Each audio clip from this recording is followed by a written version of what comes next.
Hey, what's up guys, Smash here, come back with a brand new video with you guys. Today we're going to be talking about a lot of controversy relating to the PGL Major here. Now there's a lot of things going on, and you know I usually don't cover stuff like this, but this is a bonus video and it's going absolutely crazy. But before we hop on into this one, just want to ask you to subscribe, drop a like on the video, and let's hop on into it. Now first we got to talk about Astralis. Now Astralis managed to do what was the unthinkable and put themselves into controversy just days before the major. Now this is not something that was going to impact their entry into the major or their specific performance in the major per se, but this is quite large, and honestly the way it turned out, you can tell that it was kind of rough from the beginning. What had happened was Astralis decided to join up with a gambling sponsorship. Now this is nothing new. Na'Vi, the best team in the world, has a gambling sponsorship with a website called gg.bet. Now the difference here between Astralis and Na'Vi is quite polarizing. Now the sponsorships of gambling in professional CSGO is kind of iffy,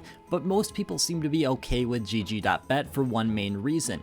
It's got a pretty lengthy process to verify that you're actually an adult. When you head over to Roobet, which was the Astralis sponsor in the gambling scene, there was really no justification to prove that you were actually an adult. All you had to do was just mark a checkbox saying you were over 18 and then you were able to gamble. Now if this sounds familiar, it's probably because it is. This was the exact same strategy every single CSGO website used to operate back in around 2016 when the underage gambling in CSGO was going absolutely crazy. Anyone could come in and gamble their life savings away through CSGO skins, and that's pretty similar to the business model that Roobet has picked up. Their goal is not to be the best or the strongest gambling website out there, but rather to appeal to the youngest audience so they can get that extra money that those other websites at least have some morals to avoid. Overall, to wrap up with the Astralis situation here, I think they definitely got blinded by the amount of money that Roobet was offering. At this point, they've come out with a statement saying that they are no longer affiliated with Roobet, but I mean, the damage has already been done to a certain extent. I'm very glad they corrected it, but this is not a great look for the team overall. Now, the main point of this video has to do with this tweet right here by PGL saying that they have banned 3 coaches from the major, one of which coming from Imperial, one from Team Spirit, and one from 9Z. Now this is quite interesting considering the major starts in 3 days from the time this tweet has been out and 2 days from the time you're watching this video. This is a very significant move very late into the game, and we're going to be talking why this behavior by PGL has actually led some to believe that the major might be rigged, and there is a decent amount of evidence to support that. Now the major thing going on here has to do with something called the CSGO coaching bug scandal. This is one that was really big back in 2020 as we saw a lot of bans handed out. Now this is very important to the story, but we're going to be moving up to today. The big thing you have to know about the past though is there's something called the ESIC, which is the Esports Integrity Commission,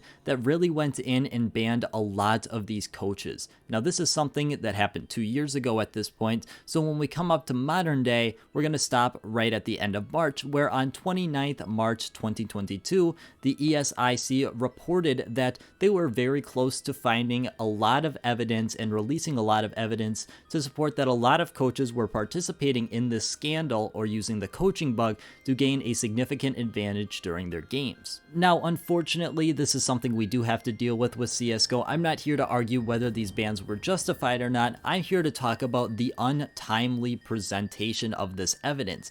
Now, everything with the major is on a time set schedule. If you head over to the CSGO website itself, it's got everything related to time. 5 days before the major begins, you have to have your full roster and coaches set. But the thing is, at this point, that doesn't seem like it really matters, considering 4 days before the major starts, they came in and banned all of these coaches, and that's where a lot of the issue begins. Now, it's very important the length that we're talking about these bans, because if we're talking about a couple year-long ban, I could definitely see the argument to be made that this needs to happen before the major. And I think it's definitely quite odd that they couldn't do this just a couple days before the major, considering they've had this evidence under lock since the end of March. Yeah, that's pretty much when they said they were finishing up their investigation.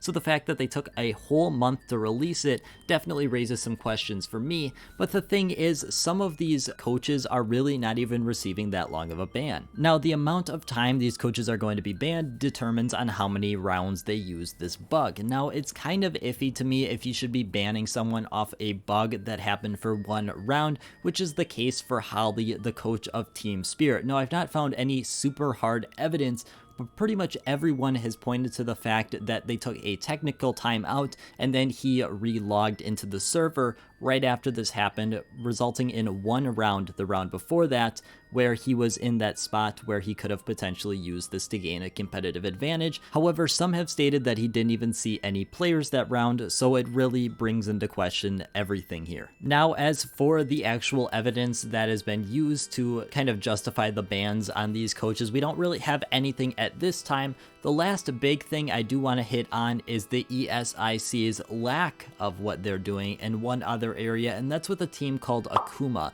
Akuma has been a team that's been notoriously popular, at least late last year, kind of in that August-September, when they took down Na'Vi. They completely destroyed them in map 1 on Mirage, and that's the main one people usually look to here. Akuma was a team that was definitely using some sort of unfair advantage to gain their victory over Na'Vi here.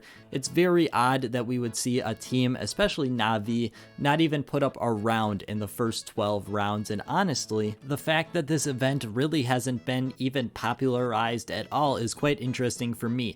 Now, the actual date that these games were played was around a year ago at this point. I believe it was the end of May, and it really didn't become popular until about a month after, in my opinion, but I really never heard about this much at all, and that's quite surprising considering I follow the esports scene at least a decent amount, but a lot of people are really upset that nothing has happened with this scene specifically, that we saw this team completely cheat. They used some sort of really suspicious way to gain a significant advantage here, whether that came in the form of using some sort of aimbot, some sort of walls, some sort of stream sniping. There was definitely something going on here that was quite suspicious, and there's been a lot of controversy around this. And speaking of stream sniping, the Blast teams have really kind of been becoming really popular on Twitter. A lot of people claiming that there was a lot of stream sniping going on there. I'll be honest, it's not too interesting of a subject compared to the other ones in my opinion.